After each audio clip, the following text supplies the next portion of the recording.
A chance to be tried.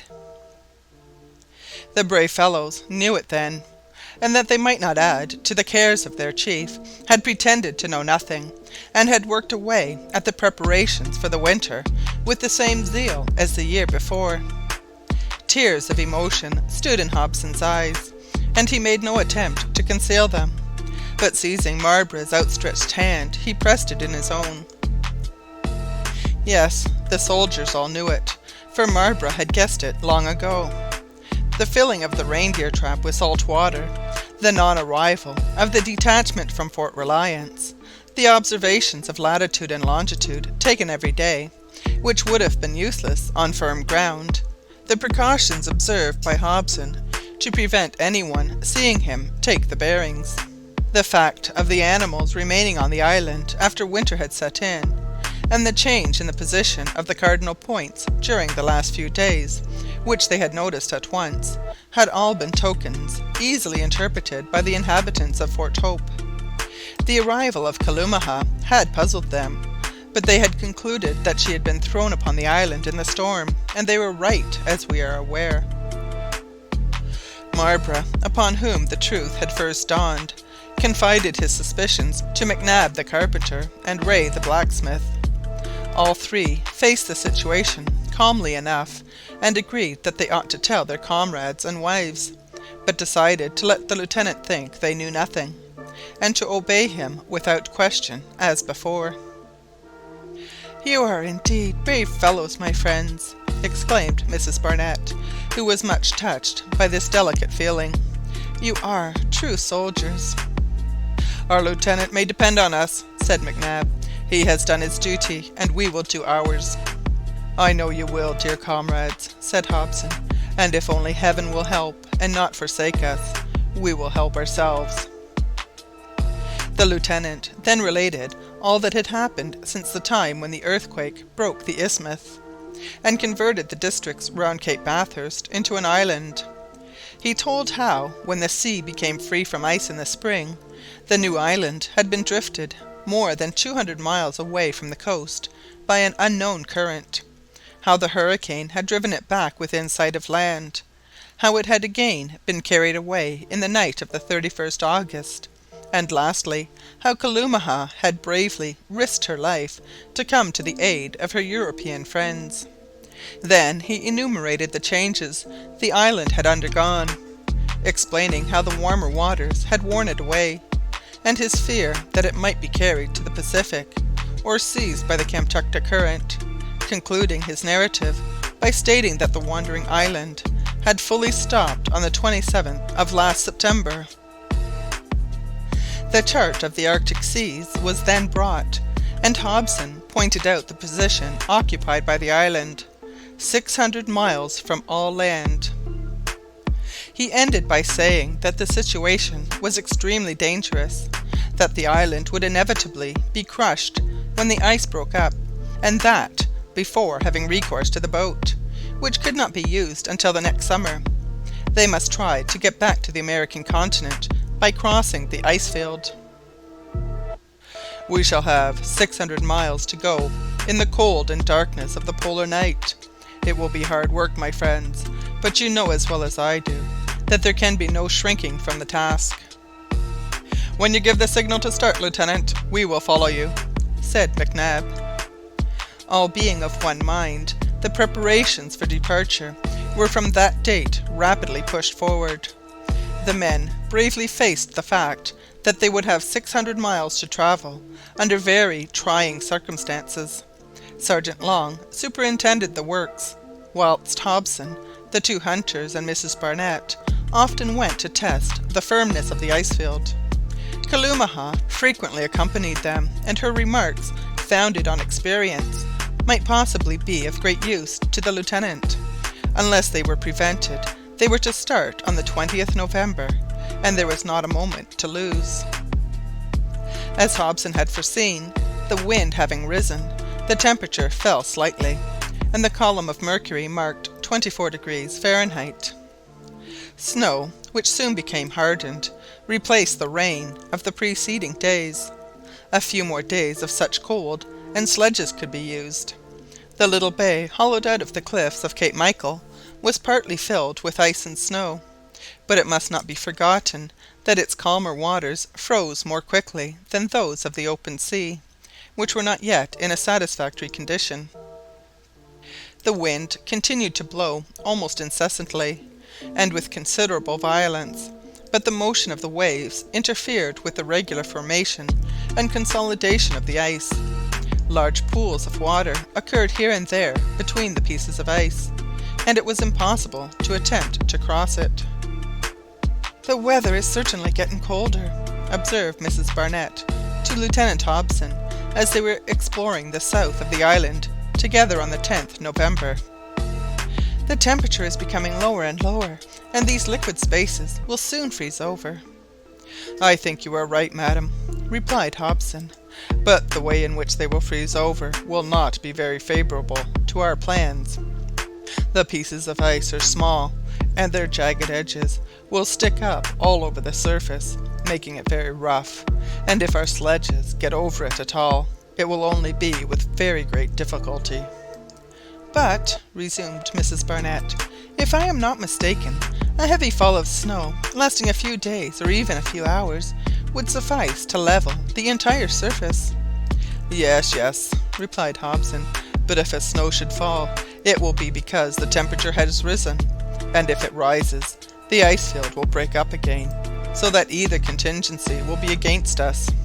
"It really would be a strange freak of fortune if we should experience a temperate instead of an Arctic winter in the midst of the Polar Sea," observed Mrs Barnett. "It has happened before, madam, it has happened before. Let me remind you of the great severity of last cold season. Now it has been noticed that 2 long bitter winters seldom succeed each other, and the whalers of the northern seas know it well. A bitter winter when we should have been glad of a mild one, and a mild one when we so sorely need the reverse. It must be owned we have been strangely unfortunate thus far, and when I think of 600 miles to cross with women and a child," and Hobson pointed to the vast white plain, with strange irregular markings like guipure work, stretching away into the infinite distance. Sad and desolate enough it looked, the imperfectly frozen surface cracking every now and then with an ominous sound. A pale moon, its light half quenched in the damp mists, rose but a few degrees above the gloomy horizon, and shot a few faint beams upon the melancholy scene. The half-darkness and the refraction combined doubled the size of every object. Icebergs of moderate height assumed gigantic proportions, and were in some cases distorted into the forms of fabulous monsters. Birds passed overhead with loud flapping of wings, and in consequence of this optical illusion, the smallest of them appeared as large as a condor or a vulture. In the midst of the icebergs yawned apparently huge black tunnels, into which the boldest man would scarcely dare to venture, and now and then sudden convulsions took place, as the icebergs, worn away at the base, heeled over with a crash, the sonorous echoes taking up the sounds and carrying them along. The rapid changes resembled the transformation scenes of fairyland, and terrible indeed must all those phenomena have appeared to the luckless colonists who were about to venture across the ice field. In spite of her moral and physical courage, Mrs Barnett could not control an involuntary shudder. Soul and body alike shrunk from the awful prospect, and she was tempted to shut her eyes and stop her ears that she might see and hear no more. When the moon was for a moment veiled behind a heavy cloud, the gloom of the polar landscape became still more awe-inspiring, and before her mind's eye rose a vision of the caravan of men and women struggling across these vast solitudes in the midst of hurricanes, snowstorms, avalanches, and in the thick darkness of the Arctic night. Mrs Barnett, however, forced herself to look. She wished to accustom her eyes to these scenes, and to teach herself not to shrink from facing their terrors. But as she gazed, a cry suddenly burst from her lips, and seizing Hobson's hand, she pointed to a huge object of ill-defined dimensions, moving about in the uncertain light, scarcely 100 paces from where they stood. It was a white monster of immense size, more than 100 feet high. It was pacing slowly along over the broken ice, bounding from one piece to another, and beating the air with its huge feet, between which it could have held 10 large dogs at least. It too seemed to be seeking a practicable path across the ice. It too seemed anxious to fly from the doomed island. The ice gave way beneath its weight, and it had often considerable difficulty in regaining its feet. The monster made its way thus for about a quarter of a mile across the ice, and then, its further progress being barred, it turned round and advanced towards the spot where Mrs Barnett and the lieutenant stood. Hobson seized the gun, which was slung over his shoulder, and presented it at the animal, but almost immediately, lowering the weapon, he said to Mrs Barnett, "A bear, madam, only a bear, the size of which has been greatly magnified by refraction." It was in fact a polar bear, and Mrs Barnett drew a long breath of relief as she understood the optical illusion of which she had been the victim. Then an idea struck her. "It is my bear!" she exclaimed, "the bear with the devotion of a Newfoundland dog, probably the only one still on the island. But what is he doing here?" "He is trying to get away," replied Hobson, shaking his head. "He is trying to escape from this doomed island, and he cannot do so. He is proving to us that we cannot pass where he has had to turn back." Hobson was right. The imprisoned animal had tried to leave the island and to get to the continent, and having failed, it was returning to the coast, shaking its head and growling. It passed some 20 paces from the two watchers, and either not seeing them or disdaining to take any notice of them, it walked heavily on towards Cape Michael, and soon disappeared behind the rising ground. Lieutenant Hobson and Mrs Barnett returned sadly and silently to the fort. The preparations for departure went on as rapidly, however, as if it were possible to leave the island. Nothing was neglected to promote the success of the undertaking. Every possible danger had to be foreseen, and not only had the ordinary difficulties and dangers of a journey across the ice to be allowed for, but also the sudden changes of weather peculiar to the polar regions, which so obstinately resist every attempt to explore them. The teams of dogs required special attention. They were allowed to run about near the fort, that they might regain the activity of which too long a rest had, to some extent, deprived them, and they were soon in a condition to make a long march.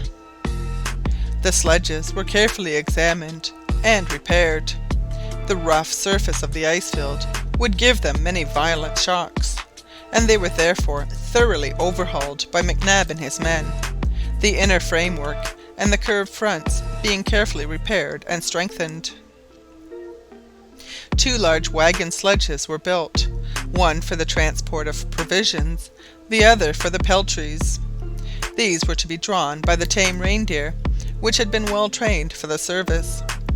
The peltries, or furs, were articles of luxury with which it was not perhaps quite prudent to burden the travellers, but Hobson was anxious to consider the interests of the company as much as possible, although he was resolved to abandon them en route if they harassed or impeded his march.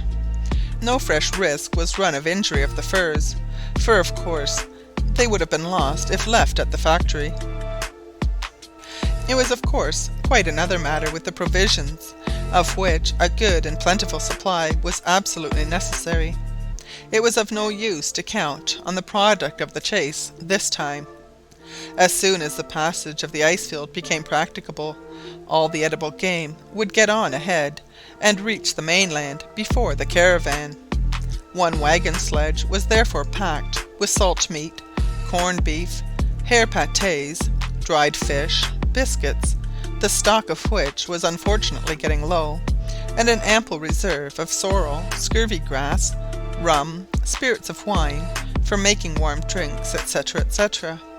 Hobson would have been glad to take some fuel with him, as he would not meet with a tree, a shrub, or a bit of moss throughout the march of 600 miles, nor could he hope for pieces of wreck or timber cast up by the sea, but he did not dare to overload his sledges with wood.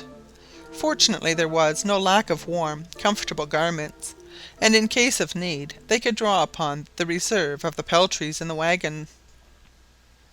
Thomas Black, who since his misfortune had altogether retired from the world, shunning his companions, taking part in none of the consultations, and remaining shut up in his own room, reappeared as soon as the day of departure was definitely fixed. But even then he attended to nothing but the sledge which was to carry his person, his instruments, and his registers. Always very silent, it was now impossible to get a word out of him. He had forgotten everything, even that he was a scientific man, and since he had been deceived about the eclipse, since the solution of the problem of the red prominences of the moon had escaped him, he had taken no notice of any of the peculiar phenomena of the high latitudes, such as the aurora borealis, halos, perihelia, etc. During the last few days everyone worked so hard that all was ready for the start on the morning of the 18th November. But alas, the ice field was still impassable. Although the thermometer had fallen slightly, the cold had not been severe enough to freeze the surface of the sea with any uniformity, and the snow which fell was fine and intermittent. Hobson, Marbre, and Sabine went along the coast every day from Cape Michael to what was once the corner of the old Walruses' Bay. They even ventured out about 1.5 miles upon the ice field, but were compelled to admit that it was broken by rents, crevices, and fissures in every direction. Not only would it be impossible for sledges to cross it, it was dangerous for unencumbered pedestrians. Hobson and his 2 men underwent the greatest fatigue in these short excursions, and more than once they ran a risk of being unable to get back to Victoria Island across the ever-changing, ever-moving blocks of ice. Really, all nature seemed to be in league against the luckless colonists. On the 18th and 19th November, the thermometer rose whilst the barometer fell. Fatal results were to be feared from this change in the state of the atmosphere. Whilst the cold decreased, the sky became covered with clouds, which presently resolved themselves into heavy rain instead of the sadly needed snow. The column of mercury was standing at 34 degrees Fahrenheit. These showers of comparatively warm water melted the snow and ice in many places, and the result can easily be imagined. It really seemed as if a thaw were setting in, and there were symptoms of a general breaking up of the ice field. In spite of the dreadful weather, however, Hobson went to the south of the island every day, and every day returned more disheartened than before. On the 20th, a tempest resembling in violence that of the month before broke upon the gloomy Arctic solitudes, compelling the colonists to give up going out, and to remain shut up in Fort Hope for 2 days.